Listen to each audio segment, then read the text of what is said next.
The serpent in the garden, the voice of division. The Bible is all allegory and a metaphysical and psychological book. The Bible is not secular history. He or she who has eyes to see and ears to hear, let him or she hear.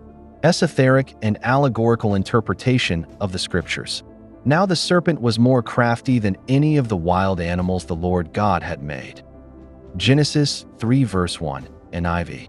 After the spiritual creation of man, Genesis 1, and the physical formation of man, Genesis 2, we enter a deeper mystery in Genesis 3, the story of the serpent, the tree, and the fall. But this is not the story of original sin. It is the story of spiritual amnesia, when divine consciousness begins to identify with form instead of essence.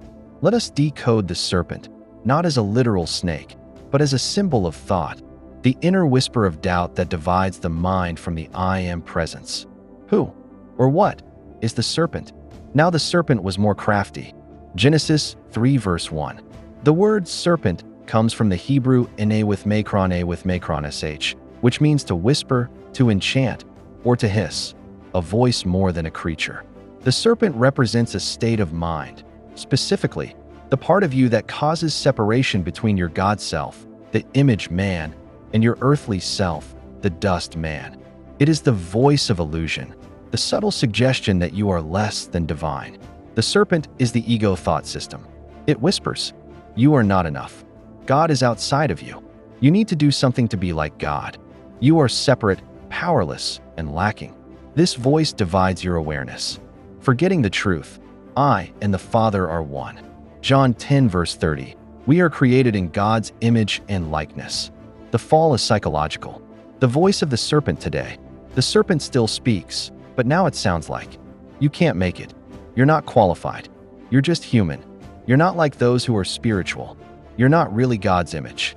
It's the whisper that keeps you from acting by faith, trusting your I am, and walking in divine power. The serpent isn't outside you. It's a mental program, a thought pattern, that must be replaced with the word of truth. Overcoming the serpent, returning to the I am. Jesus, the pattern man, overcame this serpent voice in the wilderness when he responded. It is written, Matthew 4.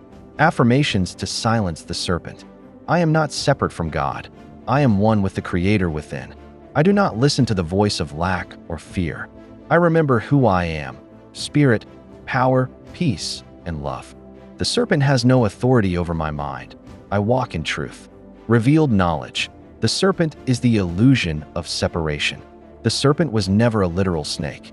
It was, and still is, the false self, the illusion of duality, the mind that forgets its divine origin. But now, you remember. You were never fallen, you only forgot. You were never cursed, you only agreed with a lie. And now, as you rise in truth, the serpent loses its voice. I am that I am.